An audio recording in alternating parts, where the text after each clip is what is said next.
Hello friends, இந்த வீடியோவில் என்ன பார்க்க போகிறோம்னா, இன்றைக்கி காராடையான் நோன்பு. யமன்கிட்ட போய் பார்த்தீங்கன்னா கணவரோட உயிரை மீட்டுட்டு வந்தாங்க சத்தியவான். அதுக்கப்புறம் சாவித்திரி, அந்த சாவித்திரியோட இன்றைக்கி நோன்பு இருந்த நாள். இன்றைக்கி சாயந்தரம் பார்த்தீங்கன்னா மாலை பார்த்தீங்கன்னா 5லேருந்து 6க்குள்ளே தாலிக்கயிறை பார்த்தீங்கன்னா நீங்கள் மாற்றிக்கலாம். தாலி சரடை பார்த்திங்கன்னா பெருமாள் கிட்ட வச்சுட்டு பார்த்தீங்கன்னா கும்பிட்டு என் புருஷன் நீண்ட ஆயுளோடு நல்லா இருக்கணும் அப்படின்ட்டு அந்த மஞ்சக்கேற்று ஏற்கனவே சாமியில் நீங்கள் போட்டிருந்தீங்க. அதை எடுத்து பார்த்தீங்கன்னா சாமியை கும்பிட்டு அதுக்கு முன்னாடி பெருமாளுக்கு பதிலாக பாக்கு, பழம், பூவு, அதுக்கப்புறம் பார்த்தீங்கன்னா அந்த அரிசி மாவை போட்டு அதில் தட்டை அப்படியே இந்த வடை மாதிரி பண்ணியிருப்பாங்க. இனிப்பில் ஒன்று, அதுக்கப்புறம் பார்த்தீங்கன்னா காரத்தில் ஒன்று. இனிமேல் தான் நான் பண்ணணும். அதையும் வச்சு பார்த்தீங்கன்னா நீங்கள் சாமிக்கு கும்பிட்டு என் புருஷன் என்றைக்குமே பார்த்தீங்கன்னா இருக்கணும் அப்படி சொல்லி வேண்டிட்டு நீங்கள் அந்த தாலி சரடை கட்டிக்கங்க. என்றைக்குனாலும் கணவர்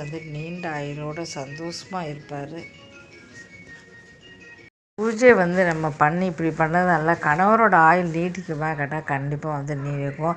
அந்த காலத்தில் நிறைய சொல்லியிருக்காங்க. கணவரோட இது பார்த்திங்கன்னா சாவித்திரி பார்த்திங்கன்னா அவர் கணவர் பார்த்திங்கன்னா இறந்து போகிற சூழ்நிலை யமன்டேருந்து அப்படியே இந்த விரதம் இருந்திருக்காங்க. விரதம் விட்டு வந்திருக்காங்க.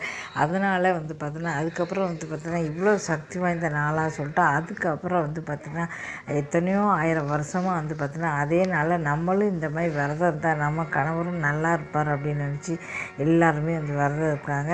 இருந்த வரையும் நம்ம விரதம் இருந்து பார்ப்போம். கண்டிப்பாக கணவர் ஒரு நல்ல முறையில் நீண்ட ஆயுளோடு இருக்கணும் அப்படின்னு சொல்லி வேண்டிகிட்டு இருக்கலாம்.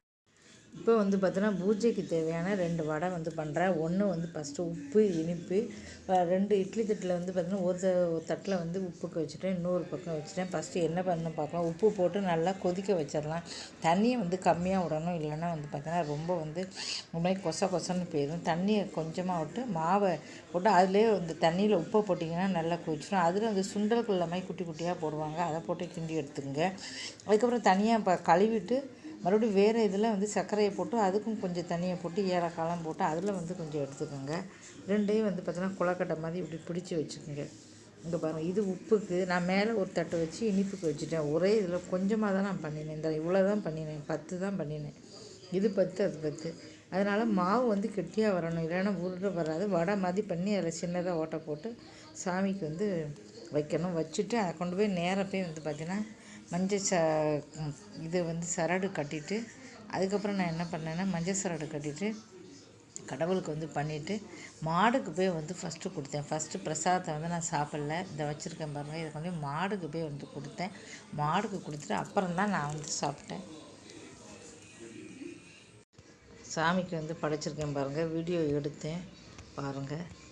ஃபஸ்ட்டு பார்த்தீங்கன்னா தாலி சரடு கட்டிட்டு பாருங்கள், 4 நாள் தான் பண்ணியிருக்கேன். போட்டு இதை பார்த்தீங்கன்னா இதில் 2 அதில் 2 மாடு கொடுத்தேன். மாடு நம்ம கொடுத்துட்டு தான் பார்த்தீங்கன்னா சாப்பிடணும்.